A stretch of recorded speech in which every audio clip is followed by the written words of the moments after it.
LeBron James, he has been filling up the stat sheet during these finals. He leads both teams in rebounds, assists, and is just 1 point shy of leading in points as well. He's averaging 28 points, 12 rebounds, and 8 assists. Stephen A., what will LeBron's box score look like at the end of Game 6? I don't think he'll score 40, but I think he'll score 30 plus. And I think that he may very well have. If I had to venture to guess, Skip, I would say 32, 12, and 9, or 32, 12, and 8, somewhere along those lines. Close to what he's averaging, about 4 points higher in points, but around the assist and the rebounds that he's averaging in this series. I think LeBron's going to show up tonight. I think he's going to show up and resemble one of the greatest players in the world that we all know him to be.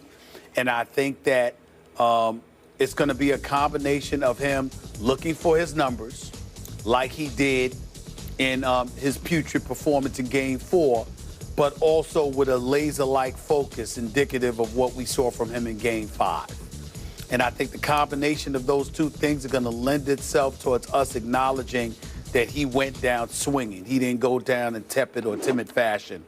I think that's what's going to happen. I think you can expect a relatively big night from LeBron James tonight, but I say relative because it's not like it's going to be some epic explosion.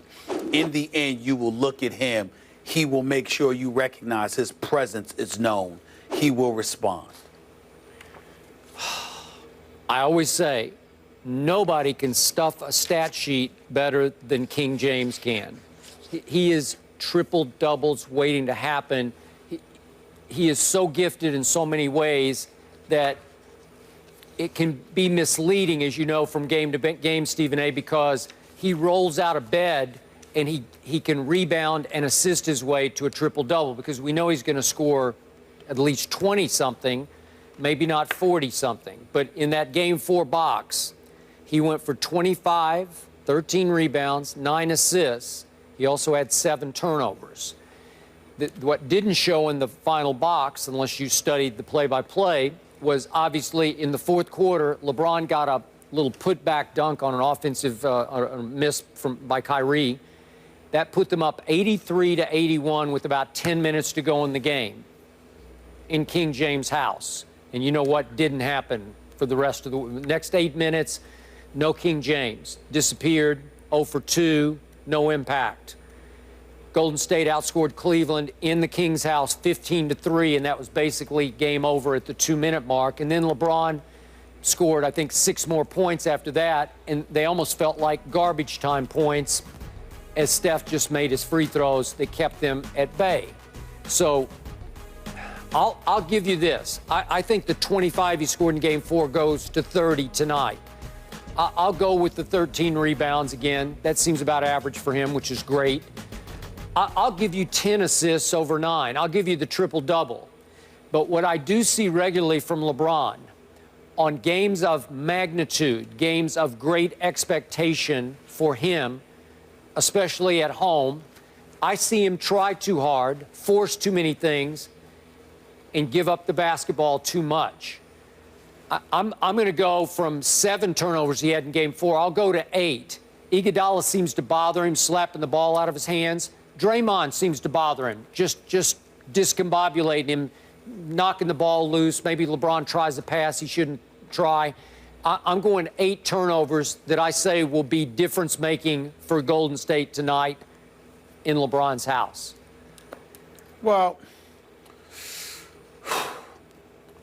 I think that LeBron, the success and the impact of LeBron will be elevated or dissipated by the performance of Kyrie Irving. I think if Kyrie Irving gets going early, LeBron is going to feed off of that. He would. I agree. And that will benefit. And I think if Kyrie doesn't show up and Kevin Love doesn't show up and LeBron has to carry the weight of the world by himself, I think he'll have his numbers, but when it counts most, he may not be able to get it done. That's what I suspect will be the scenario. One or the other. Okay, so conversely, how many points do you expect Kyrie to score? And you have Cleveland obviously winning the game. I think Kyrie is scoring over 30 again. Whew. So they could go 30-30, somewhere in the 30s? Yes. They will need to do that. I'm going to go lower for Kyrie.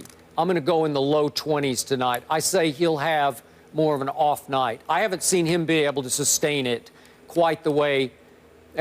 He has scored the last 3 games quite a bit, but they haven't been impactful like the 41 were impactful. Skip, Kyrie's coming, man.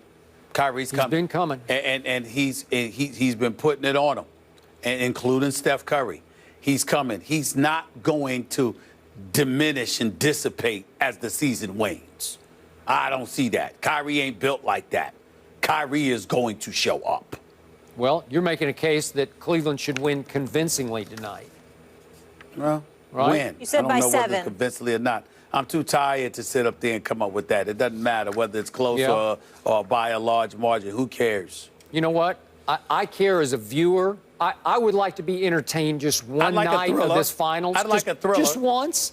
I'd like a thriller. Nail-biter? A matter of fact, Skip, I think both games are going to come down midway to the fourth quarter. Okay. You realize the average margin of victory in this series through 5 games is 20.8 points a game. So that's with Cleveland winning 2 and Golden State winning 3. The margin across the board is 20.8. So we haven't even come close to having a close game.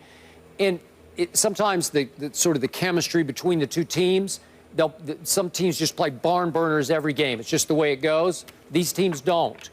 Tonight We'll could see. be that night. Your lips to God's ears. Yeah. All right, speaking of points, you know that team we were talking about earlier with the triplets, the best ones, the Steelers? Yeah, no extra Oh, I points. thought you meant the Cowgirls. No. I like when you say that, though. If Big Ben had it his way, that would be the case. But is this always a good idea to always go for 2? We'll get into that next. Stay here.